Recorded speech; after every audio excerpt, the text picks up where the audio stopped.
and a few other people were all in a room, and then this beat got played, and then he heard it, and then he just found us on Instagram and sent us a message, just saying, "Did you guys make this beat? If so, you're fucking crazy. We need to work." And I was like, nah, I didn't even see it. I read the message before I saw who it was, and then when I clicked on his page, I was like, "Bro, David Guetta just messaged us, you know."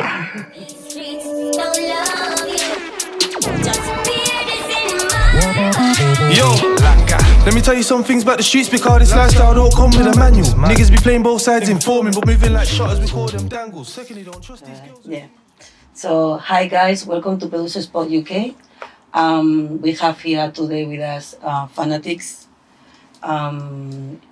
They've been producing music for Popcaan, Chipmunk, Stylo G, Nicki Minaj, Benny Man, and so on. So how are you guys? Yeah, we're good, man. How are you doing? I'm good. I wanted to start you guys by introducing yourselves. What's your name? I'm Dro. Joe? Yeah, I'm C-Dot. C-Dot. Congratulations on your achievement so far. Thank you. You guys been doing really good. I'm very proud of you guys, to be honest. And yeah, I'm happy to have you guys here. I've been trying to get you for time. Yeah. Sorry, it's just been a bit hectic, but yeah. I know. So how you guys been? How you guys been coping with the COVID-19 and producing and promoting yourselves?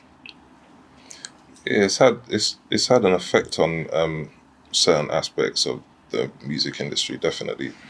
But I think as a producer, it's kind of meant that artists are a lot more available, where they'd be running around doing shows and all of that stuff. It's been easier to get things done to a degree remotely, obviously. But yeah, it's definitely slowed down just a lot of sessions that we would have had or trips that we would have been able to take.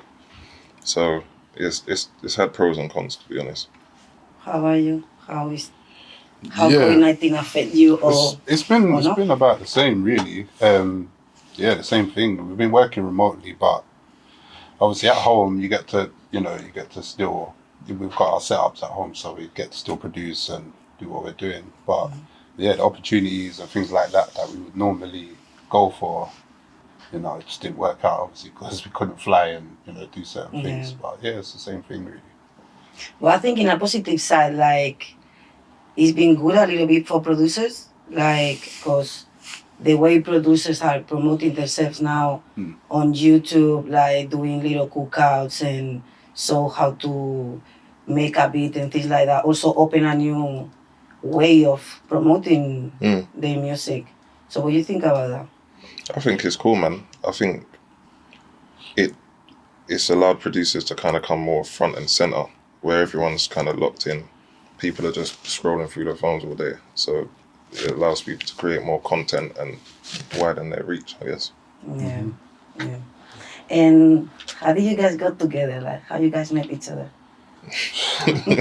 What she said. I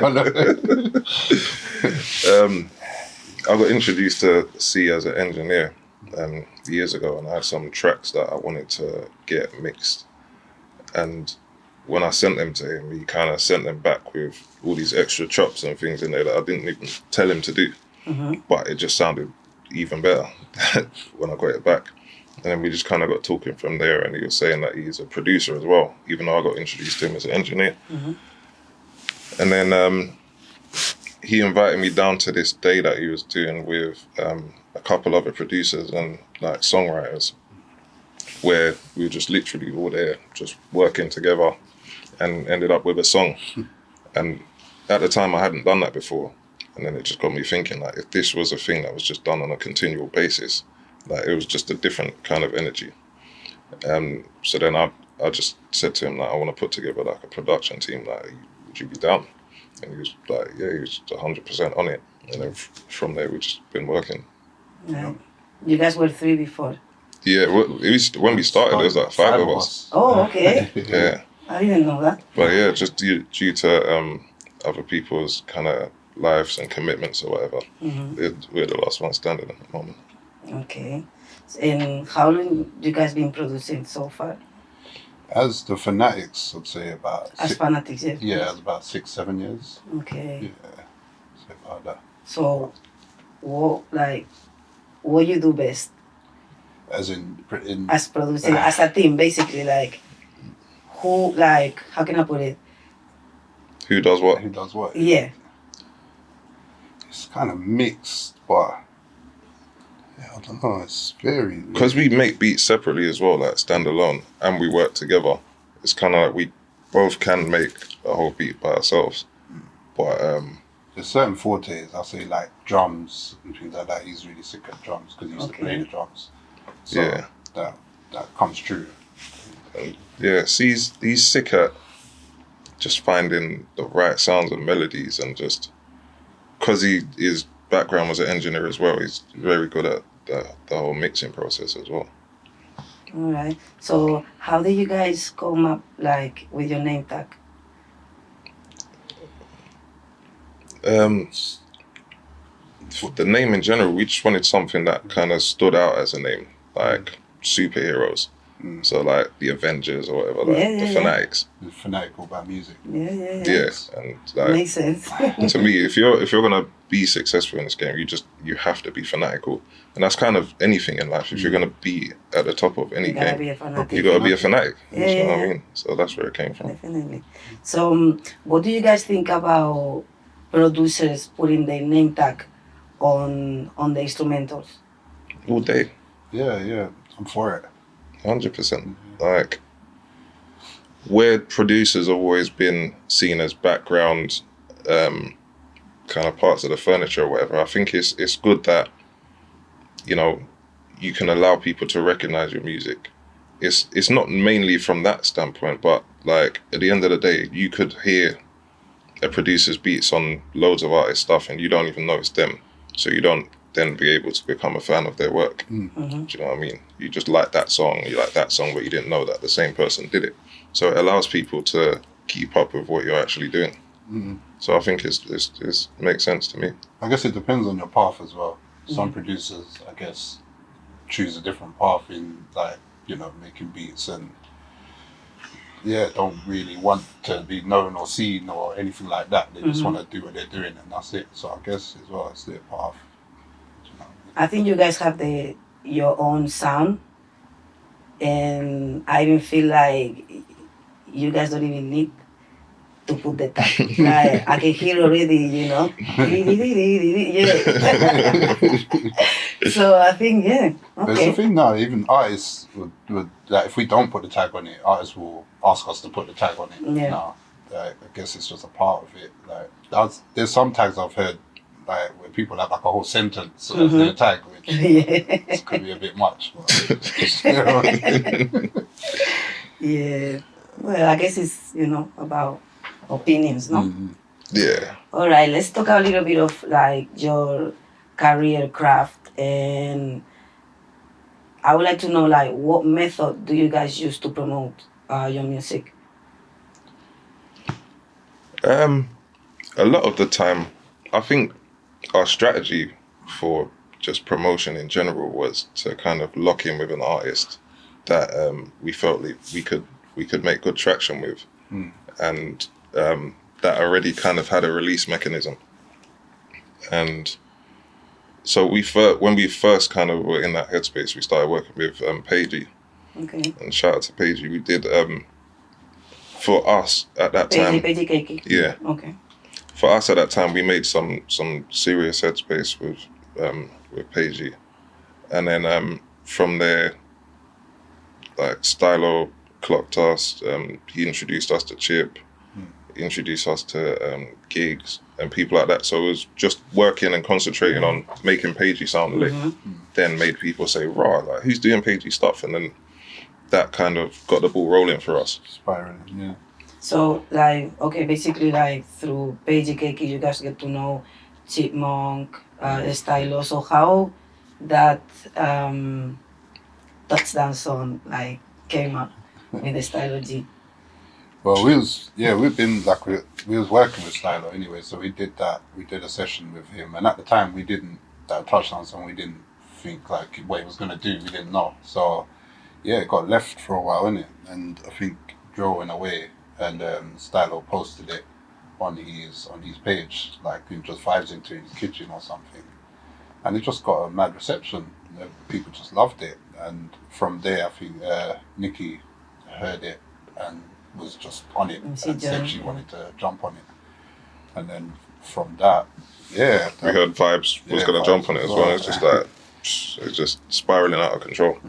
That was mad, isn't it? Yeah, it was unbelievable. Really. So do you think like that was the song that made you guys like be known? I think to a wider audience, definitely. But initially, before that, we were doing stuff with Popcaan, which kind of then like made people take us serious because it was international work. Yeah. Everyone's like, oh, right, it's international. Definitely, And then, yeah, it kind of takes it to a different level. But yeah, Touchdown definitely, the wider, like, it went around the world. So yeah, definitely did a lot. Because you guys, like, there's the original and then there's the remix. So both of them, you know, blew. So I feel like, yeah, that's Jamaica took it well. Yeah, I saw that viral video, everybody. Yeah, it was number one in Jamaica for ages. Number one. I had family members calling me from America saying, yo, I'm listening to your song, it's on the radio. It was like, yeah, that's the first song that did all of that. Yeah, that was crazy. Yeah. So how did you guys manage your first music deal? Or record deal? Well, when was it? It was from like 2019 we signed, and obviously that was just before the pandemic. So yeah, 2020 was a write-off. Yeah, 2020 was a write-off. So we was just working, and obviously working on tracks for our release because we signed the artist deal. So yeah, we was trying to sort our EP through that time, but obviously we couldn't fly, we couldn't do a lot of things. So yeah, it's just been, it's all been a learning curve. It's been a bit mad, but yeah. But I think you guys been doing good because I saw a couple of like clips on Instagram of you guys cooking up and showing your skills. Yeah. So I feel, yeah, that's good.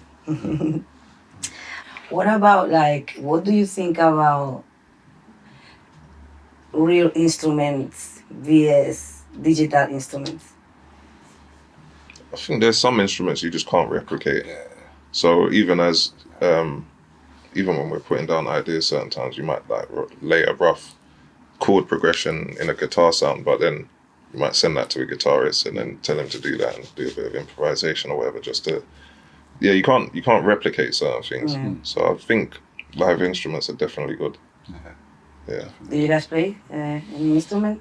I used to play the drums like when I was a kid, but no, since. It's just we kind of play things by ear, so I might know what I want the organs to do, for instance, and I might not sit there and just play it live, but I'll take half an hour and make it sound like I did. Do you know what I mean? So how you guys take like to make a beat? How long? Yeah, how long? It varies, man. It varies. Like I know people, oh yeah, I'll cook a beat in 5 minutes. It can happen. It can happen, but the best work that I've done didn't take me 5 minutes. Do you know what I mean? Like, I like taking my time on something. Just like where you're saying live instruments, some things I'll try and make it sound like a whole orchestra's playing, and that stuff takes time.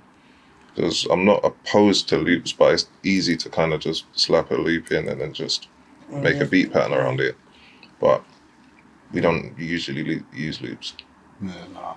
So it's like sometimes it can take like an hour or two, or sometimes I would like make a beat and I'll be on it for a couple hours and just say, you know what, that's that. I'll come back to it tomorrow or whatever, and just come to it with fresh ears and just finish it up then. So it just depends really. That makes me crazy because when I make beats and I leave the beat for a bit and then I go back, it's like I'm constantly changing things.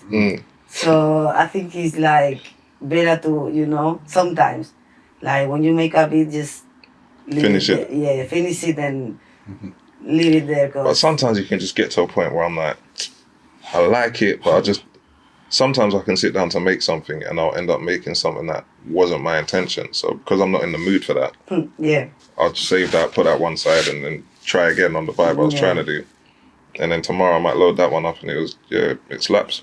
Yeah. Because I was seeing how you guys did the family with Pasale. Oh yeah. Yeah, I saw the little behind the scenes. Yeah. And how you guys made it, and when they were writing the lyrics also. Yeah, sick. That was mad. Yeah. I enjoyed it also.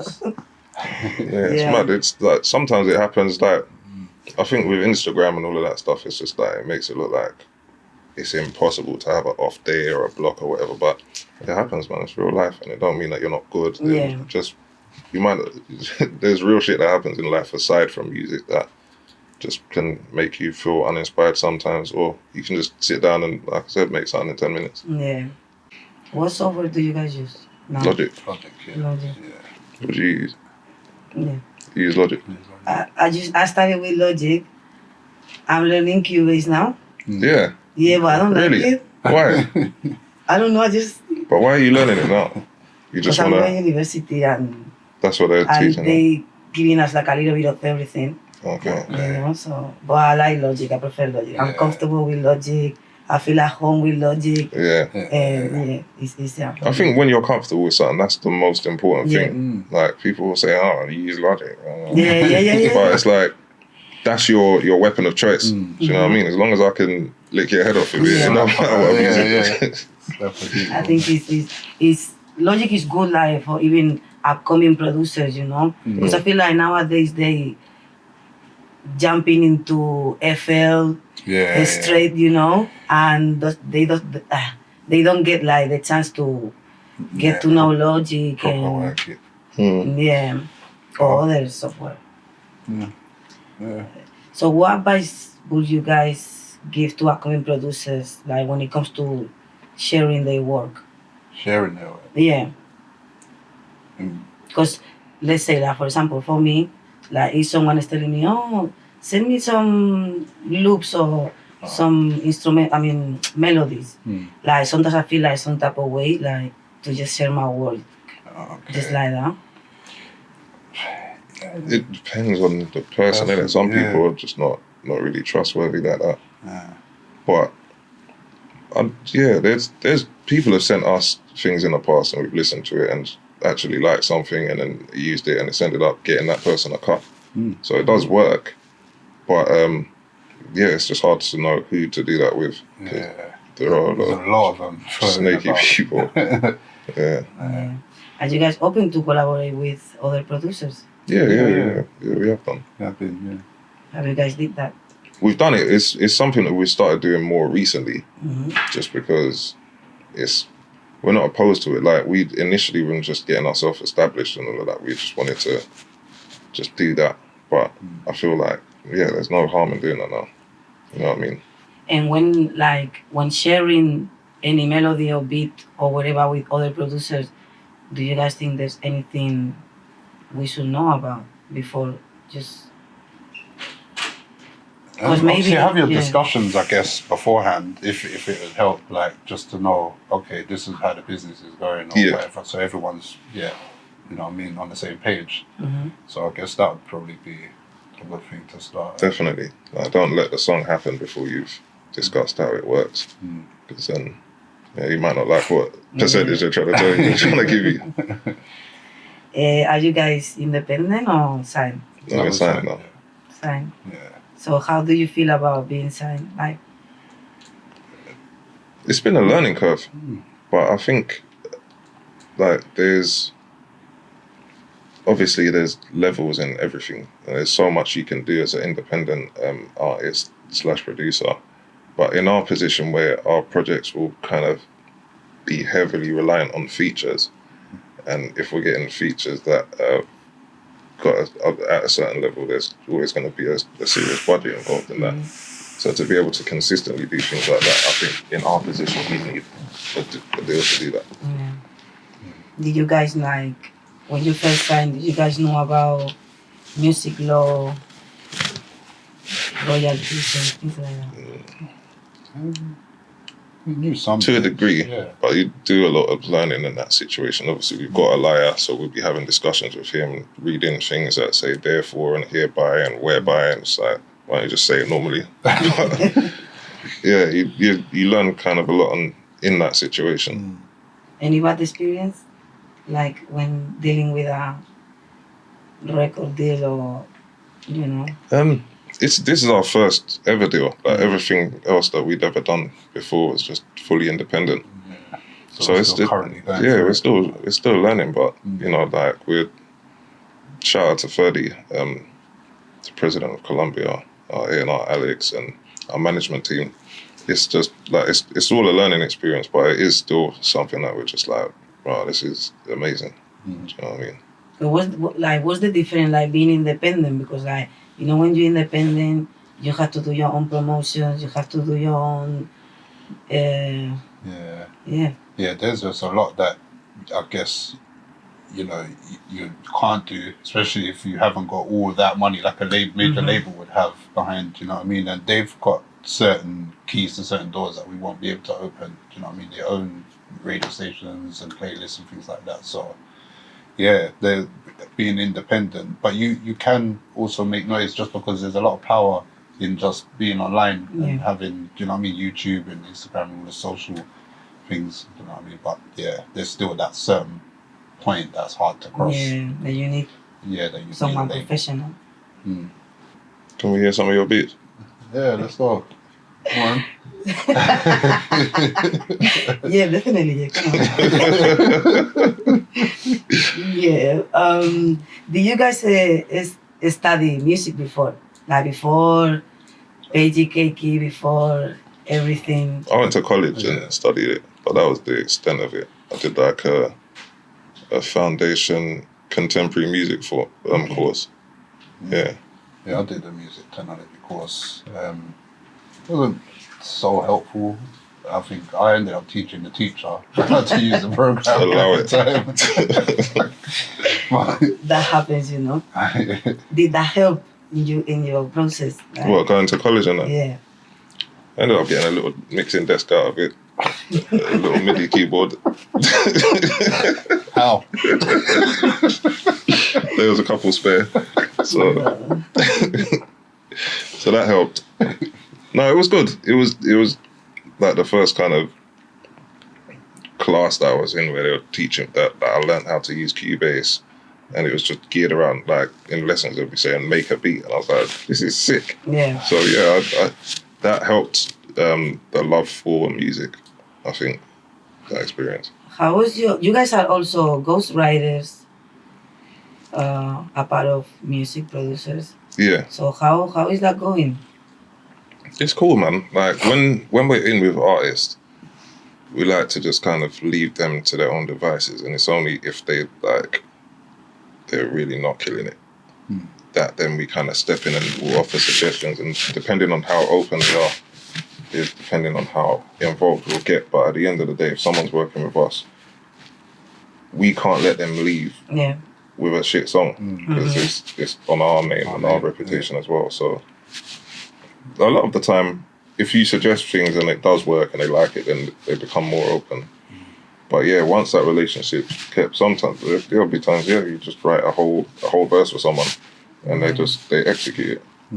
Yeah, and I feel like as a upcoming producer, like if anyone knows how to, like I said, like write music and do that little extra, that also help like with the royalties and like to get a little bit of, you know, more money or more help, like. And sometimes it's not even just writing, but it's just steering.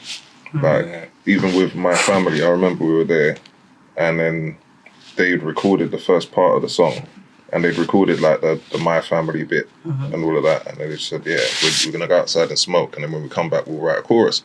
And I was saying, the chorus is done already, bro. And they're like, no, it's not the chorus. I was like, alright, cool. And they went out, and then we put the chorus in place and whatever, and they come back in, they're like, yo, that's crazy.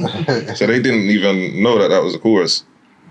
And who knows, they might have written another banging chorus or whatever, but it just, certain times you just gotta trust the producers, because as the person making the beat, certain times you know exactly what vibe would fit on it.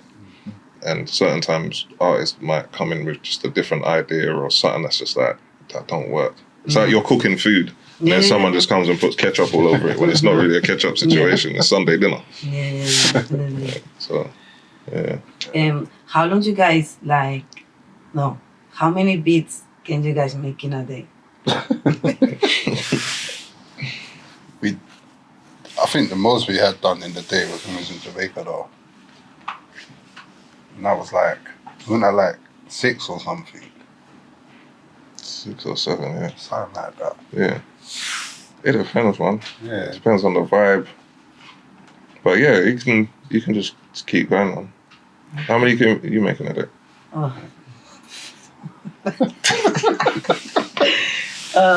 Maybe like 1 or 2 finished. Yeah. Yeah, that's not bad. Like I can have a day where I just make 1. Like sometimes the whole like notion of just making 10 beats in a day, it don't mean that they're all gonna do anything for you whatsoever. You could make 10 beats in a day that stay on your hard drive forever. Or you could take your time on 1 beat that tops the billboards. You know what I mean? So it's the quantity thing. I don't find that impressive. No. That's definitely not. And you can always go back there and finish it and make it better. You guys did music for TV adverts. You guys been in BBC doing the rap game also. So how was that experience? Not gonna lie, I was stressed beforehand. Why? Initially, we got an email and it's like BBC, they want you to be on this TV show. I was like, yo, sick. This is gonna be mad. And then the closer it got, the more I was just like, rah, this is just gonna be like, this could go left. We're in the era of memes and all of that. Like, this could be,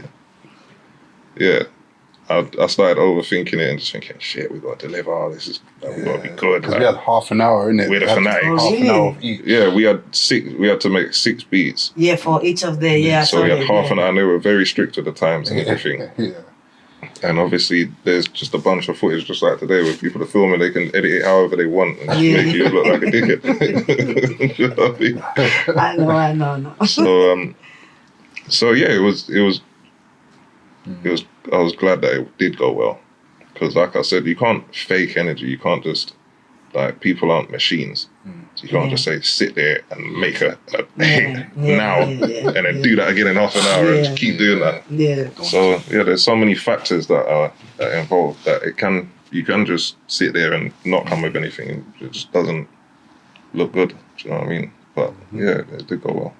See, the whole time I was saying to him, yo, bro, like, we got it. And he's like, yeah, man. No, he was really calm. It's gonna be cool, man. Yeah. He was just. No, that was an experience, isn't it? Yeah, it was sick, man. And how was the connection like with David Guetta? Like, how did you guys got to work with him? It was from. Is that when you guys went to LA? No, it was Ibiza. Oh, Ibiza, okay. Yeah, but it was started initially with a beat I think he heard in LA, though, isn't it? Yeah, we were having meetings at the time. It was before we signed our deal. And we had a meeting with someone at Sony, and they took a couple beats, and then they went to LA, and apparently like David Guetta, Diplo, and a few other people were all in a room, and then this beat got played, and then he heard it, and then he just found us on Instagram and sent us a message, just saying, "Did you guys make this beat? If so, you're fucking crazy. We need to work." And I was like, nah, I didn't even see it. I read the message before I saw who it was. And then when I clicked on his page, I was like, bro, David Guetta just messaged us, you know? And he's like, what? Shut up. And then, we just started speaking from there. And then he put out a song with Ray. And then I was just like, we ain't using this link properly. Like, we need to do something with this link with David Guetta. And then we got the a cappella and just made a beat around it and sent it to him. And he said he loved it and he wanted to put it out as a remix to the song. And then he said like he's doing a writing camp in Miami for a week. And we're coming. Like, he didn't even say to come. In by default. Yeah, in Ibiza. Yeah. And then, he just said, yeah, come. And we went over there, and it was sick, man. Yeah. He was a proper cool guy. Were you guys signed when that happened or independent? We were still independent, actually. I So think how- we just did our deal, but it was... No, it was a publishing. We just done our publishing deal. Yeah. So how did you guys manage that? Because if I got David Guetta like messaging me, I would think, okay, I'll make the beat and everything, but how am I gonna handle the, The business side. the business side of that? Right? Well, by that time, we'd already had so many releases, and we had a music lawyer, and we've got management and everything. So really and truly, when it comes to the business, we kind of try to stay out of it as much as we can. And just with relationships in the music industry, a lot of it can be messed up in the business conversations. So if you can just let managers deal with that and we just deal with the creative side, then it usually works better. So like, you guys have like the publishing deal, but then also apart, you guys got your like music lawyer, no? Yeah, Yeah. and we got managers as well. Yeah. So publishing, record deal, writers, management. Okay. What advice would you give like to upcoming producers, like when it comes to The legal side. because it's difficult to trust like someone with your work and I'd say shop around for a good Yeah. lawyer. Yeah. Definitely. A good lawyer and having good management as well that understand the business. Like it's your job to know obviously how the game works and everything.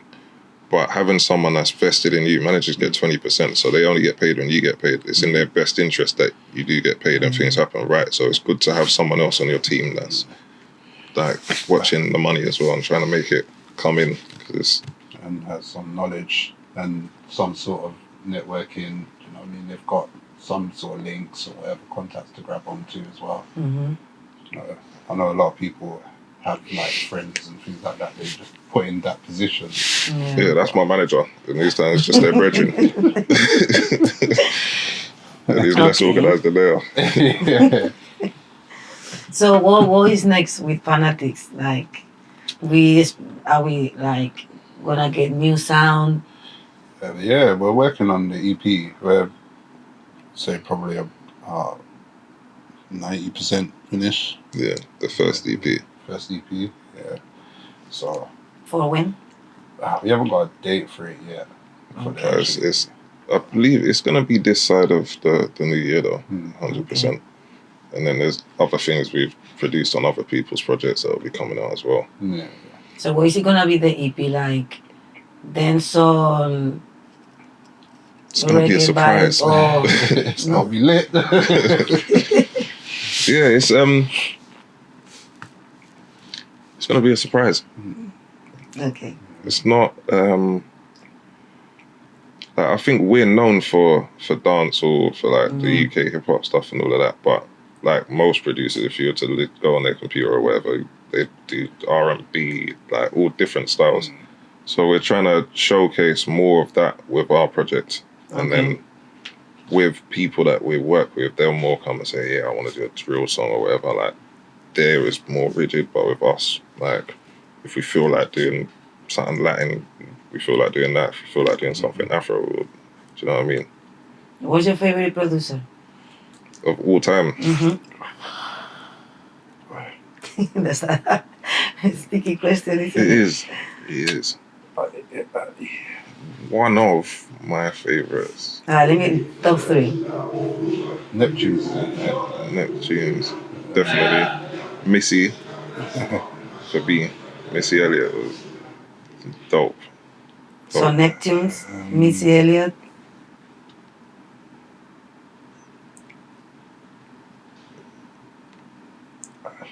Timberland as well. I said Timberland half-hearted. Isn't it? Timberland. No, I was thinking, I was trying to think of others, I'm just like drawing a blank. Yeah, Timberland definitely. It's cliche, isn't it? It's Dr. Dre, it's Timberland, Yeah, it's it's like just- the Scott Storches, Or any underground like producer, like as in up and coming or like UK or whatever. Like P2J, if you could quite say. P2J is hard. Yeah. J5's hard. Yeah. Yeah. Rhymes is hard. Rhymes. Rhymes is Yeah. hard as well. Like for over here, like England's killing it Yeah. at the moment. You get me? There's, and I don't even like isolating people because I just think everyone had that. Most of the like producers that are kind of doing their bit over here have all got songs or beats that I just say, yeah, that one there is cold. Yeah. Do you know what I mean? Like not everything's gonna be for everyone. Just like our stuff, there might be stuff. Yeah, I didn't like that one, but that other one's hard. Yeah. You know what I mean? But yeah, England is consistently just expanding, and I love how the scene's going right now. Who's yours? Of all times, I would say Kanye West. Oh, shit! How did I say Kanye? Yeah, that's what I'm saying. Yeah, I like Kanye. I like Alchemist. Okay. I'm very I was old into school, you know. I was into Alchemist, Premiere as well. Just Blaze. Yeah, just plays. Yeah, I'm into that. Even Or what's Cool them and guys Dre from also. Cool and Dre? I was just Yeah. gonna say Cool and Dre from Miami. Yeah. Yeah. So, yeah, I'm from UK. I would say you guys. I like you guys. That's why I reach out. No, seriously, I reach out to see the, you know, like when I started making beats, I was like, oh, you know what, I need help, you know, like, can you help me? And he was so cool and gave me a couple of tips that I'm Yeah, that's using one now. thing that when I first met C, he was just like that. He was Yeah. very Super open humble, and gave me yeah. a folder of drum sounds, and I was like, who does that? Yeah. Yeah, he's cool guy. Yeah. I would say, yeah. Rhymes. I like Rhymes. Yeah. He. Yeah, Ghosty's one of the hard. best. Yeah, In the drill Ghosty. scene is cool. Yeah, it's good at that. And then I got the youngers, you know, Gory on him. He's cool. MK, M1. Yeah. But yeah. Okay, So guys. many, man. So yeah, I'm so glad you guys came. No problem. Mhm. Thank you for having us. And again, like, I think what you guys are doing here is amazing. I'm sorry I'm not more energized. I'm actually shattered today. I'm usually more up tempo and whatever. No, I'm glad. You guys did good. Thank you. Yeah. So you guys wanna share your socials? Yeah. So at Fanatics online.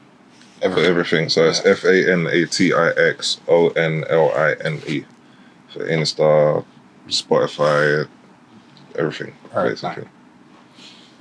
All right, guys, we came to the end of the interview. And I'll see you in the next one.